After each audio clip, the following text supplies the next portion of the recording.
Nagtitrabaho na ako bilang babysitter ng maraming taon, kasama ang ilang magkakaibang kumpanya at daang-daang pamilya.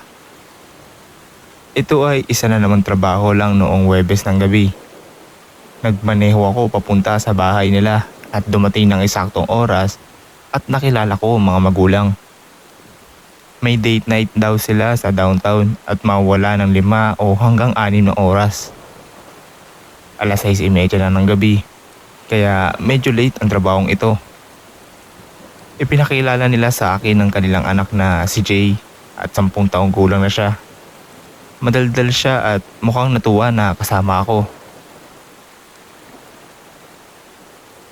Nang umalis ang mga magulang, sabik siyang ipinakita sa akin ng kanyang mga video games at naisin na maging audience ko siya habang naglalaro siya. Naglaro siya ng mga 2 oras bago nanginig ang tiyan ko sa gutom. Pinayagan ko siyang magpatuloy sa paglaro sa sala habang nagluluto ako sa kusina.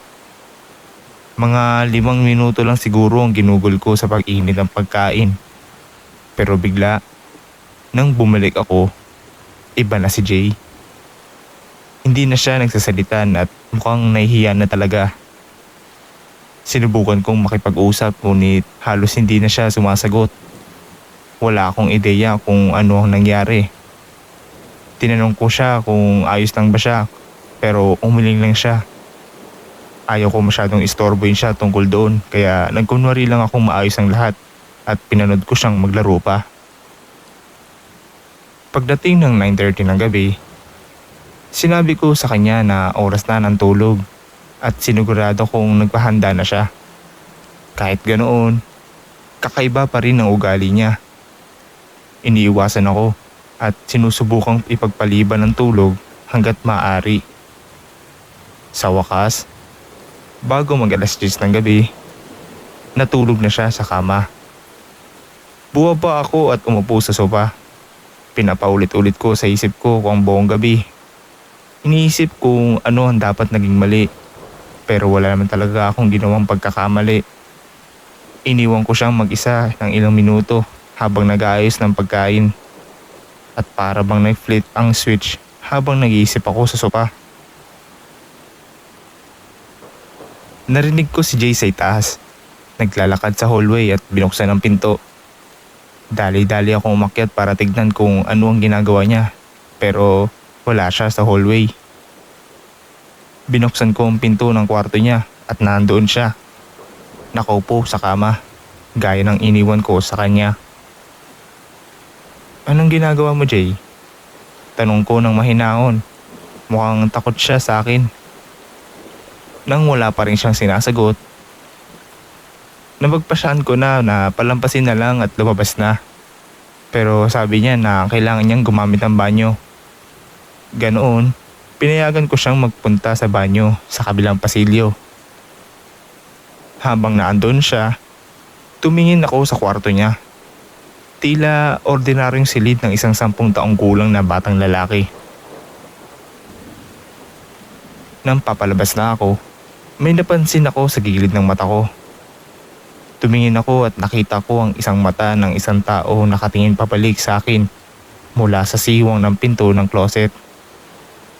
Nag-atabili ako. Pagkatapos ay lumabas ng kwarto at isinara ang pinto. Nakinig ako at walang narinig na galaw mula sa loob. Paglabas ni Jay sa banyo, sinabihan ko siyang manahimik at dali-dali ko siyang ibinaba papunta sa kotse. Tinawag ko ang 911 at habang hinihintay namin silang dumating, tinanong ko si Jay kung alam niya na may ibang tao sa bahay. Ngunit tahimik lang siya at hindi sumagot. Nang dumating ang unang pulis, pumasok siya agad at nahuli ang lalaki na gumagala sa itaas. Mukha siyang lalaki nasa 30 taong gulang, isang creep. Nang tanungin siya, sinabi ng lalaki na kaibigan siya ni Jay at pinayagan pa nga siya ni Jay na pumasok para mag-babysit ng gabi. Kakaiba lang nang umuwi ang mga magulang. Hindi nila ako masyadong pinansin at hindi rin nagbigay ng marami detalye kung ano ang nangyayari. Halata na may kakaiba talagang nangyari dahil takot na takot si Jay sa lalaki. Hindi ko alam kung kilala na ba nila ang isa't isa o kung una nilang pagkikita iyon. Pero sana, naayos ito ng maayos ng mga pulis.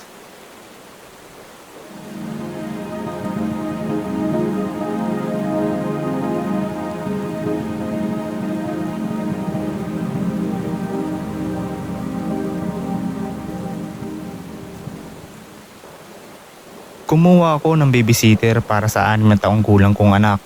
Ilang buwan na ang nakakalipas. Gumamit ako ng isang website para kumuha at pareho itong batang babae na inuupahan ko lagi kasi pamilyar na siya sa anak ko. Nang gabing iyon, hindi siya available. May pupuntahan ako ng alas 5 at kinakailangan ko lang na magbabantay ng ilang oras. Pero isang babysitter lang ang pwedeng pumunta sa oras na iyon. Isang 17 years old na lalaki na nangangalang Ben. Inischedule ko siya na dumating ng 4:30 at naghintay ako. Pinatay ko ang video games ng anak ko para maipakilala ko sila. Pero hindi pa rin dumadating si Ben. Binabantayan ko sa bintana ang pagdating niya. At pagdating ng alas 5, tumawag ako sa website at tinanong kung nasaan na siya. Sinabi nila na nakaklock in na daw siya sa app nila. Ibig sabihin, dumating daw at nagbe-babysit na siya. Pagkatapos ng kaunting diskusyonan, kinansela nila ang booking at humingi ng paumanhin. Pero sabi nila na walang available na makakahalili sa kanya. Galit na galit ako dahil napilitan akong kanselahin ng mga plano ko.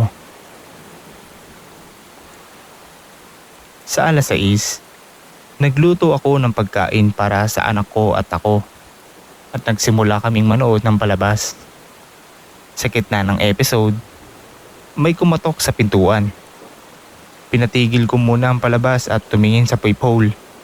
May lalaki sa porch at nakita ko ring nakaparada ang kotse niya sa driveway namin. Binuksan ko ang pinto. "Hi, I'm Ben," sabi niya.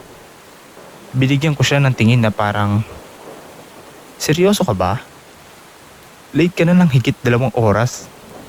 Umalis ka na lang," sabi ko at isinara ang pinto sa mukha niya. Hindi iyon ang pinakamabuting ginawa ko. Pero talagang galit ako at pinili pa rin niyang lumabas. Umupo ulit ako at pinindot ang palabas. Pagkatapos ng ilang minuto, tinignan ko ang bintana at nakita ko pa rin na nandoon ang kotse sa driveway. Umagos ng lamig sa katawan ko. Bumalik ako sa pinto at tinignan sa peephole. Madilim na at unang tingin, wala akong nakita. Ngunit sa ibaba ng peephole, nakita ko siya. Nakatayo siya ng nakastill na nakadikit sa pintuan na para bang nakikinig. Pinanood ko siya ng ilang segundo. Sobrang kinalibutan ako na parang nashock. Kitang-kita siguro iyon dahil tinawag ko ang anak ko ng may pagkaalala. Nag-recover ako at umatras. Sinabi ko sa anak ko na pumasok siya sa kwarto niya at isara ang pinto at tumawag ng pulis. Sa tingin ko, narinig iyon ni Ben dahil kumatok siya sa pintuan. Inalog ang doorknob at muling kumatok ng malakas. Narinig ko ang mga yapak niya na gumalaw papunta sa kalapit na bintana at sinubukan niyang buksan ito. Naglibot ako sa bahay para siguraduhin nakalak lahat at sumama sa anak ko sa kwarto habang hinihintay namin ng mga pulis. Libang mahabang minuto bago ko narinig ang pulis papalapit. Nang dumating sila, nakaupo raw si Ben sa kotse niya. Nagpapakita na para bang natutuwa siyang makita ang mga pulis. Naghain siya ng kwento na baliw daw ako at sinabi niyang nandoon lang siya para mag-babysit. Hindi nagtagal ang mga kasinungalingan niya nang may pakita ko ang confirmation sa email na nagsasabing dapat dumating siya 2 oras na ang nakakalipas. Magulo ang mga sumunod na linggo. Pero sa huli, hindi ganoon nang nangyari. Natanggal si Ben sa trabaho pero wala nang masyadong ginawa dahil itinanggi niya ang lahat. Natatakot ako dahil kung dumating siya sa tamang oras, iiwan ko ang anak ko mag-isa kasama siya. Hindi ko alam kung ano ang balak niya, pero nagpapasalamat ako na hindi ko na kailangan malaman.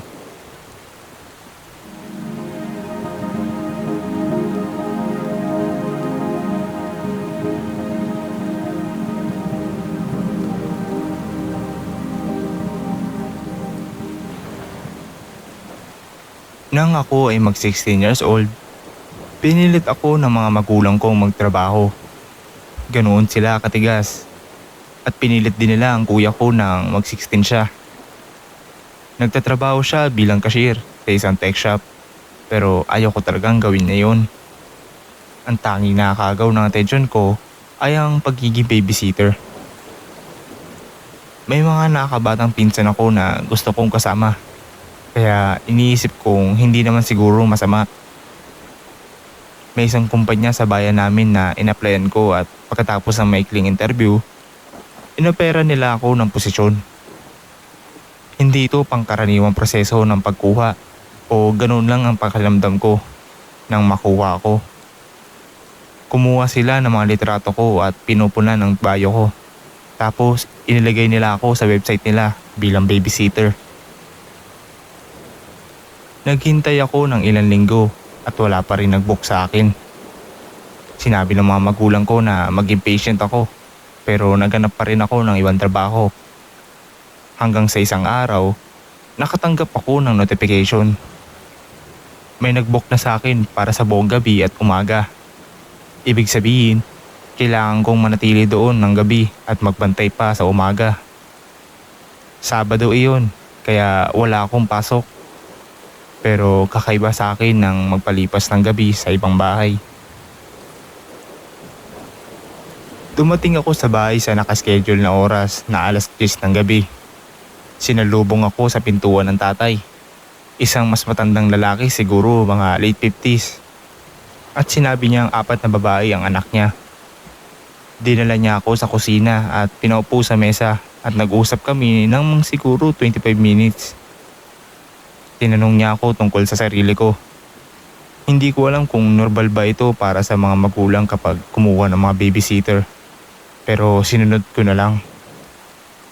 Napansin ko na hindi ko pa nakita o nakilala ang anak nilang babae. Kaya tinanong ko kung nasaan sila. Sabi niya nasa kwarto na sila sa itaas at natutulog na. At hindi ko na kailangan mag-alala hanggang umaga. Bigla siyang tumayo at sinabing aalis na siya at babalik bukas ng alas 11 ng umaga. Iniwan niya sa akin ang susi ng bahay. Na-confuse talaga ako sa buong sitwasyon. Wala sa mga ito nang parang inaasahan ko. Unang ginawa ko nang umalis siya ay maglibot sa unang palapag ng bahay. Nakalimutan kong itanong sa kanya kung saan ako matutulog o kung may pagkain ba para sa akin o mga laro na pwede naming laruin. Siguro mga tanong na agad na tatanungin ng mga experienced na babysitter. Habang naglalakad-lakad, napansin kong wala naman halos mga gamit ng bata. Sinabi niya 4 ang anak niya, kaya inaasahan kong maraming laruan ang sa buong bahay. Pero wala ni isang laruan ang sa tanaw. Tinignan ko pa ang ilang drawer na mukhang pwedeng may laman, pero wala. Ang fridge at mga cabinet, parang wala rin pagkain pambata. Ramdam ko na masama ang simula nito. Napagpasahan kong mag-relax muna. Magte-text na lang ako sa tatay pag umaga tungkol sa pagkain at iba pa. Kinuha ko na lang sleeping spot ang couch. Kinuha ko ang kumot at unan ng couch. Pinatay ang ilaw at sinubukang matulog ng halos 2 oras. Pero may kakaiba sa bahay na pumipigil sa akin. Nang 1:00 ng madaling araw, may narinig akong click sa kabilang dako ng bahay. Biglang tumayo ako at tumingin. Tahimik ang buong bahay. Pagkatapos ay narinig kong dahan-dahan nag-slide ng back door. Pumintig ang puso ko nang makita ko ang tatay sa may likod habang pilit niyang dahan-dahang isinara ang pinto. Sa sandaling iyon, kailangan kong iproseso muna ang lahat bago niya ako makita. Siguro iyon ang dahilan kung bakit nakatakas ako. Nang siya ay lumingon at makita ako, agad akong tumakbo papunta sa front door. Maririnig ang mga yapak niya na humahabol sa akin sa hallway at sumisigaw na huminto ako. Tumakbo ako papunta sa kotse at sumakay. Hindi siya kalayuan at kumakatok sa bintana ko habang umaandar ako palabas ng driveway. Ang pagtakbo palayo ay matalinong desisyon. Ang susunod kong ginawa, hindi ganoon katalino. Hindi ko ginawa agad ang dapat. Hindi ko sinabi agad ang nangyari. Siguro natakot ako na ako ang magmukhang nagkamali o nagkasala bilang babysitter. Pagkalipas ng isang buwan, sinabi ko na rin sa mga magulang ko at sinabi nilang huli na ngunit dapat ni-report ko agad. Isang halatang red flag na hindi tinawag ng lalaki ang kumpanya ng babysitting o hindi niya pinasagot ang kumpanya. Malinaw na may kakaiba. Sigurado akong walang anak na babae at walang dahilan para na ako naroon. Maliban sa isang masamang plano, pinahanda niya para sa akin.